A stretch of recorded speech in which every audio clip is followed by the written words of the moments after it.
Netanyahu Israel के सबसे लंबे समय तक बने रहने वाले प्रधानमंत्री हैं। वे एक ऐसे नेता हैं जिन्होंने गाजा और ईरान के खिलाफ अपनी पूरी सैन्य ताकत लगा दी है। लेकिन यह क्या बात है कि जिस सत्ता का भरोसा सैन्य ताकत पे बढ़ता है वो भ्रष्टाचार में सनी होती है। नेतन्याहू इजराइल में भ्रष्टाचार के आरोपों से भी जूझते रहे हैं। ये केवल न्यूज मीडिया को प्रभावित ही नहीं कर रहे बल्कि उसे नियंत्रित करने का प्रयास भी कर रहे हैं। सब जुड़ी हुई बातें हैं। लेकिन सबसे बड़ी बात कि कोई नेता राजनीति में कैसे उभरा है यह देखना बहुत दिलचस्प है और जरूरी होता है। 40 साल पहले यानी 1980 के दशक में बेंजामिन नेतन्याहू वाशिंगटन में टेलीविजन कैमरों पर छाने वाले युवा राजनयिक के रूप में उभरे थे। वे अमेरिका में मीडिया के अभिजात वर्ग की एक विस्तृत सूची लिस्ट रखते थे अपने पास और उनसे लगातार संपर्क बनाए रखते थे। दीना क्राफ्ट द क्रिश्चियन मॉनिटर की इजराइल संवाददाता है और उन्होंने बेंजामिन नेतन्याहू के इजराइल की राजनीति में उभरने और मीडिया को अपने कब्जे में लेने की पूरी कहानी लिखी है, जिसे भारत में मीडिया लेखक गजेंद्र सिंह भाटी ने हिंदी में प्रस्तुत किया है। दीना क्राफ्ट लिखती है कि नेतन्याहू की सरकार ने उन समाचार देने वालों व्यक्ति या ग्रुप को प्रतिबंधित या बहिष्कृत किया है जिनकी रिपोर्टिंग उन्हें पसंद नहीं आती। यह भी कि उनमें से कईयों को वे राष्ट्रीय सुरक्षा के लिए खतरा बताते हैं। उन्होंने ऐसे समाचार माध्यमों को बढ़ावा दिया, मीडिया को, जो सरकारी लाइन का हुक्म बजाते हैं। वे इजराइल के सरकारी ब्रॉडकास्टर का निजीकरण करना चाहते हैं क्योंकि उसे वे पर्याप्त रूप से संतुलित नहीं मानते। उन्होंने गाजा में पत्रकारों की पहुंच को कड़े ढंग से सीमित कर दिया है। वे शिकायत करते हैं कि डीप स्टेट उसके खिलाफ काम कर रहा है, जिसमें मीडिया भी शामिल है। एक बार अदालत में उन्होंने मीडिया की तुलना प्रावदा से की थी। जिन पत्रकारों को निशाना बनाया है उनमें एक रवीव ड्रकर हैं जो इजराइल के प्रमुख खोजी पत्रकारों में एक है। ड्रकर को पहली बार एक दशक पहले निशाना बनाया गया था जब उन्होंने एक ऐसी खबर उजागर की जिसने नेतन्याहू के खिलाफ चल रहे भ्रष्टाचार के मामलों में से एक को जन्म दिया था। ड्रकर कहते हैं नेतन्याहू से पहले किसी भी प्रधानमंत्री ने पत्रकारों का नाम लेकर उल्लेख नहीं किया, लेकिन नेतन्याहू ने खेल के सारे नियम बदल दिए। हमें एक राजनीतिक पाले में खड़ा कर दिया गया, मानो हम पेशेवर पत्रकार नहीं हैं बल्कि उन्हें नीचे गिराने के लिए सक्रिय एक्टिविस्ट हैं। तब तो हम हैरान रह गए थे, अब तो हम इस तहमत के आदी हो चुके हैं। 2015 में उनकी पार्टी की सत्ता में वापसी के बाद से स्वतंत्र मीडिया को कमजोर करने के लिए एक सोचा समझा अभियान चल रहा है।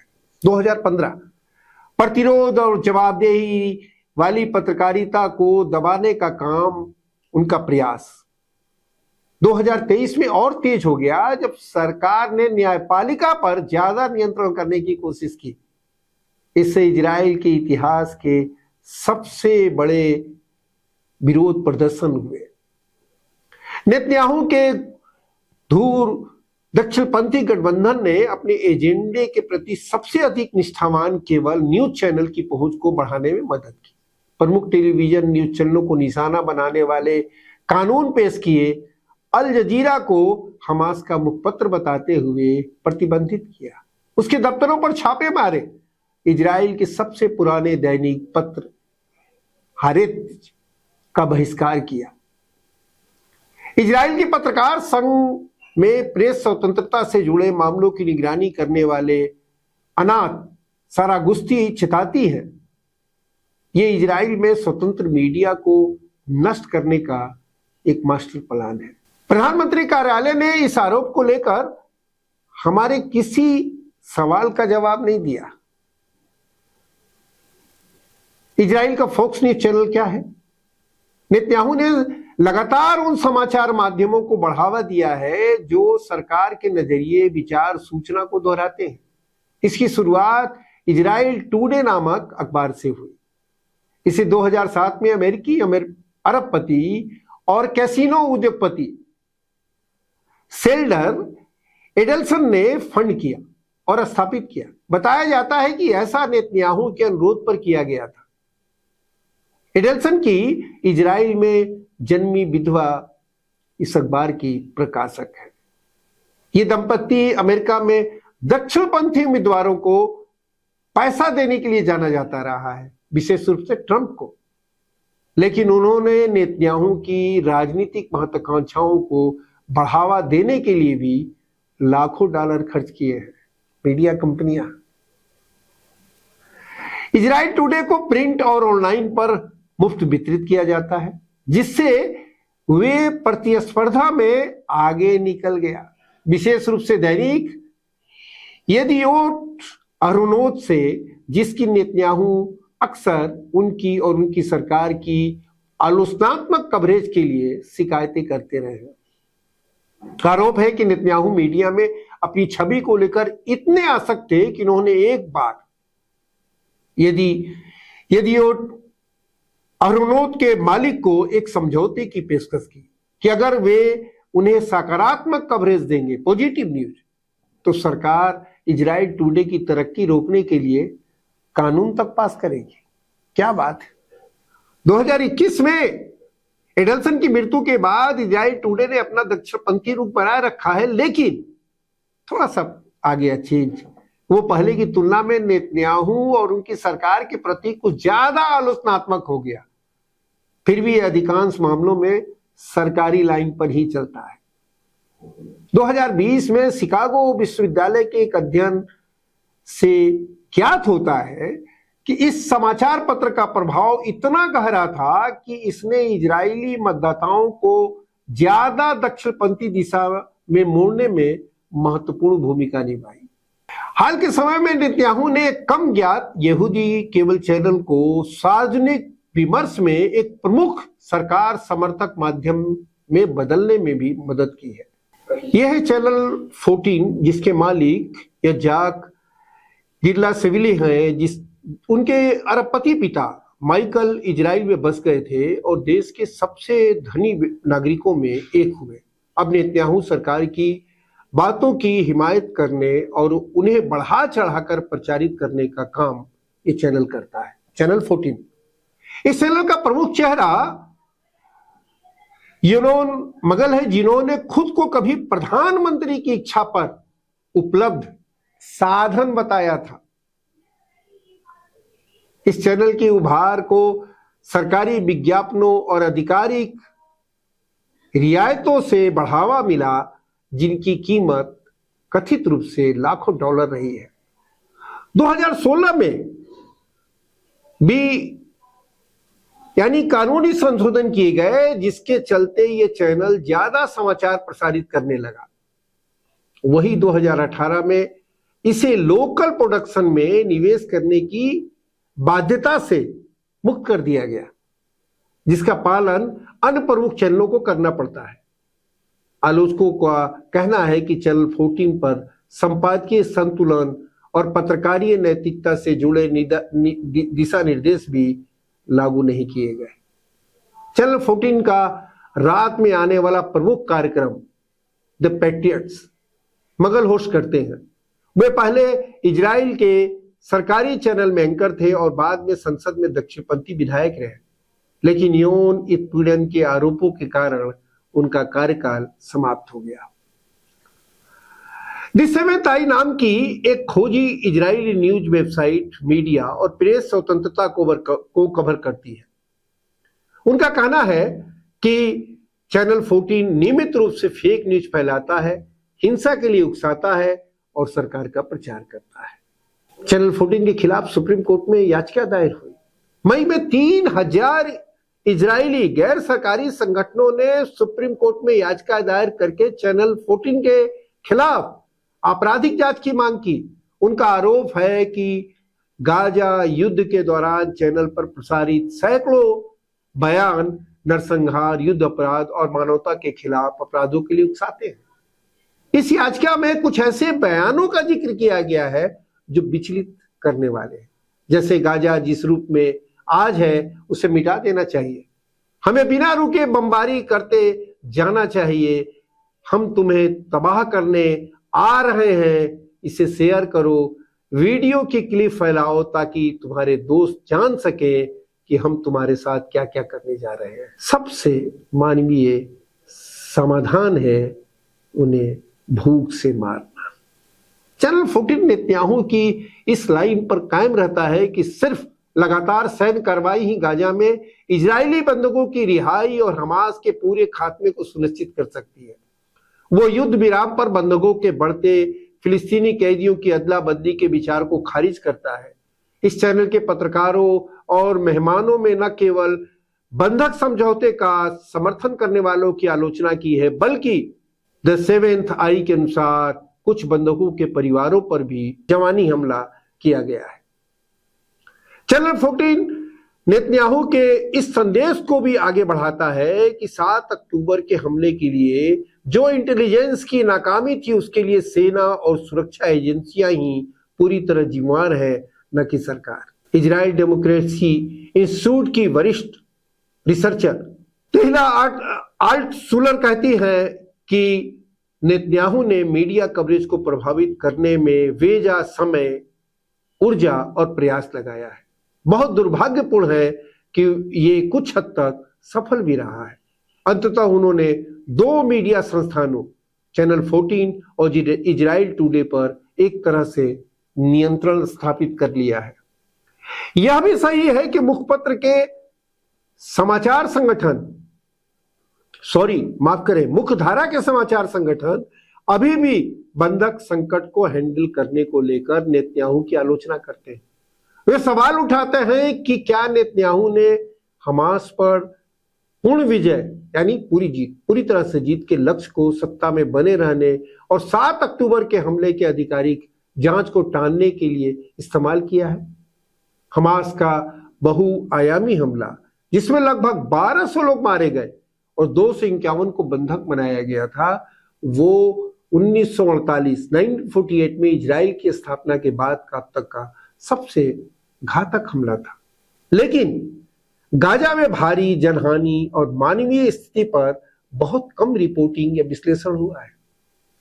स्थानीय स्वास्थ्य अधिकारियों के अनुसार युद्ध में वहां 52,000 से अधिक लोग मारे गए हैं। राइखमैन विश्वविद्यालय के सिनाहार कहते हैं कि इजरायली मीडिया संस्थान रेटिंग में गिरावट के डर या विज्ञापनदाताओं और दर्शकों को खोने की आशंका के चलते केवल देशभक्ति की एक लाइन पर चलने को मजबूर है। इसके अलावा राष्ट्रीय सुरक्षा के लिए हानिकारक मानी जाने वाली खबरों पर कड़ी सेंसरशिप लागू है।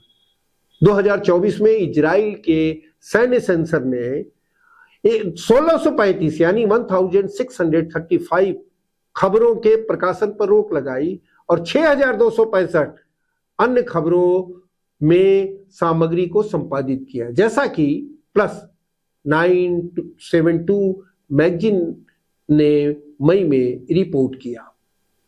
नेतन्याहू ने शुरुआती दिनों से ही अमेरिका में एक राजनयिक के रूप में न केवल अमेरिकी प्रेस बल्कि वहां मौजूद इजरायली पत्रकारों को भी साधने की कोशिश की।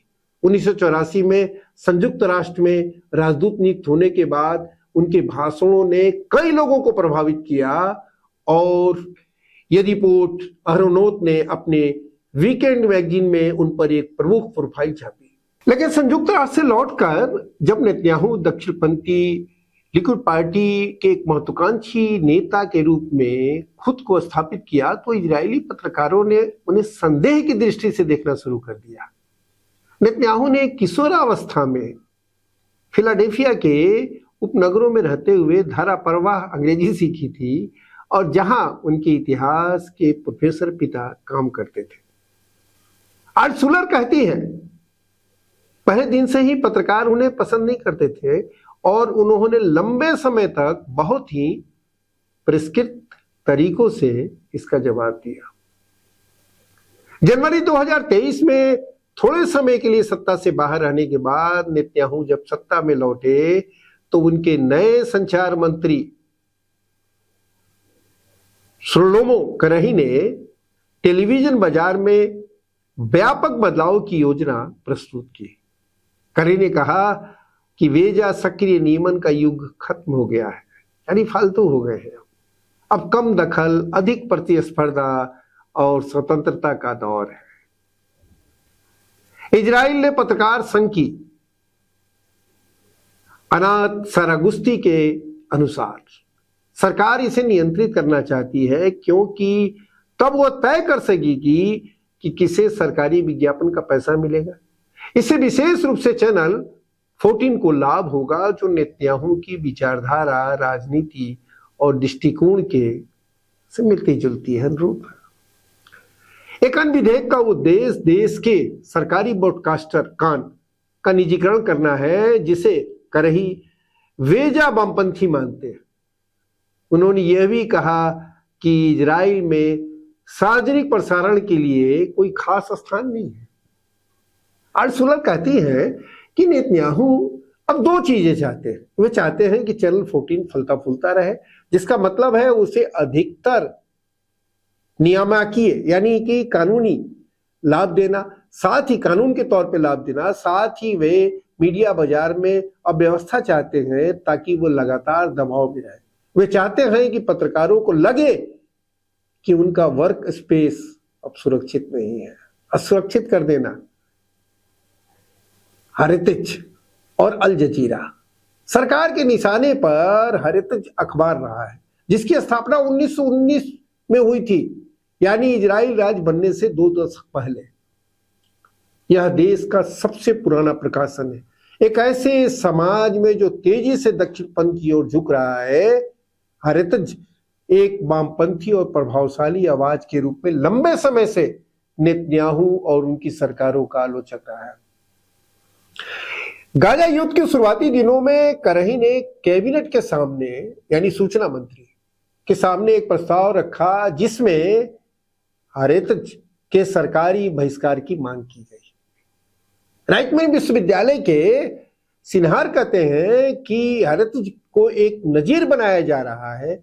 वे अन्य समाचार पत्रों को संदेश देना है कि अगर वे सरकार की आलोचना करेंगे तो उन्हें भी इसी तरह के नतीजे भुगतने पड़ेंगे। अखबार के प्रधान संपादक अलुफ बेन ने इसका करारा जवाब देते हुए एक लेख लिखा जिसका शीर्षक था, हेरिटेज को नेतन्याहू चुप नहीं करा पाएंगे। उन्होंने लिखा, हम नेतन्याहू की धमकियां और हमारी पत्रकारिता के कार्य को अवैध ठहराने तथा हेरिटेज को आर्थिक रूप से कमजोर करने के प्रयासों से डरे नहीं है। हम मानव और नागरिक अधिकारों की रक्षा करने और सरकारी गलतियों और युद्ध अपराधों को उजागर करने के अपने महत्वपूर्ण दायित्व पर कायम रहेंगे। कतर स्थित प्रभावशाली न्यूज चैनल अल जजीरा भी नेतन्याहू सरकार के निशाने पर रहा, जिसे उन्होंने और उनके सहयोगियों ने हमास का मुखपत्र बताया है। नेतन्याहू सरकार ने तथाकथित अल जजीरा कानून पारित किया, जिसके तहत किसी भी विदेशी मीडिया संगठन को राष्ट्रीय सुरक्षा के लिए खतरा मानकर बंद किया जा सकता है। इस कानून के तहत उपकरणों को अस्थायी रूप से जब्त करने की अनुमति है। इसी के तहत एसोसिएट प्रेस एपी के उपकरण जब्त किए गए थे, क्योंकि उसने अपनी लाइव वीडियो फीड अल जजीरा को उपलब्ध कराई थी। विपक्ष के नेता यापर लाविड ने इसे पागलपन करार दिया। गाजा में मीडिया की पहुंच नहीं हो पाती। पत्रकार सुरक्षा समिति और विदेशी प्रेस संघ, जो कि इजराइल में कार्यरत विदेशी संवाददाताओं का रिप्रेजेंटेशन करता है, प्रतिनिधित्व करता है, उसने बार बार गाजा में मीडिया को प्रवेश करने की मांग की, जाने की मांग की। एफपीए ने सुप्रीम कोर्ट का दरवाजा भी खटखटाया, लेकिन सरकार ने अपने जवाब दाखिल करने के लिए बार बार समय मांगा। हर जगह एक ही तरीका है। विदेशी पत्रकारों की गैर मौजूदगी के चलते स्थानीय पत्रकारों पर अतिरिक्त दबाव पड़ा है। बीजेपी के अनुसार युद्ध के शुरुआत के बाद से गाजा में 160 से अधिक पत्रकार और मीडिया कर्मी मारे जा चुके हैं। 160 अब चैनल 13 और रवीव ड्रकर पर हमले की कहानी भी सुन लेते हैं। इजराइल के भीतर स्वतंत्र मीडिया अपने नेतन्याहू सरकार के प्रयासों के खिलाफ एकजुट होने लगा है। सरकार ने चैनल 13 के लोकप्रिय कार्यक्रम बार जोन को बंद करने के फैसले का विरोध किया। इस कार्यक्रम को खोजी पत्रकार रवीव ड्रकर होस्ट करते थे। उन्होंने बीते वर्षों में नेतन्याहू से जुड़े कई गंभीर घोटालों का खुलासा किया है। चैनल ने उनके कार्यक्रम को बंद करने की सफाई में कहा कि ड्रकर उस टाइम स्लॉट में नॉन न्यूज शो चाहते थे। बाद में गाजा युद्ध के चलते अतिरिक्त कवरेज की आवश्यकता का हवाला देते हुए चैनल ने अपना फैसला वापस ले लिया। ताकत है ये। ड्रकर ने हाल ही में द वीवी फाइल्स नामक डॉक्यूमेंट्री के निर्माण में भी सहयोग किया, जिसमें नेतन्याहू, उनकी पत्नी सारा और उनके बेटे या पर की पुलिस पूछताछ के वीडियो शामिल है। इजराइल में इस डॉक्यूमेंट्री का प्रदर्शन ब्लॉक कर दिया गया है। इसके लिए उन गोपनीय कानूनों का हवाला दिया गया जिसके तहत पुलिस पूछताछ की सामग्री को प्रकाशित नहीं किया जा सकता है। क्या बात है। इजराइल के पत्रकारों के संघ की सारा गुस्ती भी चिंतित है और वे कहती हैं, जब पत्रकार रिपोर्टिंग के लिए जाते हैं तो लोग उन्हें गालियां देते हैं, डराते हैं और उनके खिलाफ लोगों को भड़काते हैं। भले ही सरकार के सारे मीडिया संबंधी कानून पारित नहीं हुए हो, लेकिन कई खोजी पत्रकार कहेंगे कि मैं इस बारूदी इलाके में नहीं जाना चाहता। सारा गुस्ती कहती है, प्रमुख मीडिया संस्थान जानते हैं कि ये एक ब्लूप्रिंट है।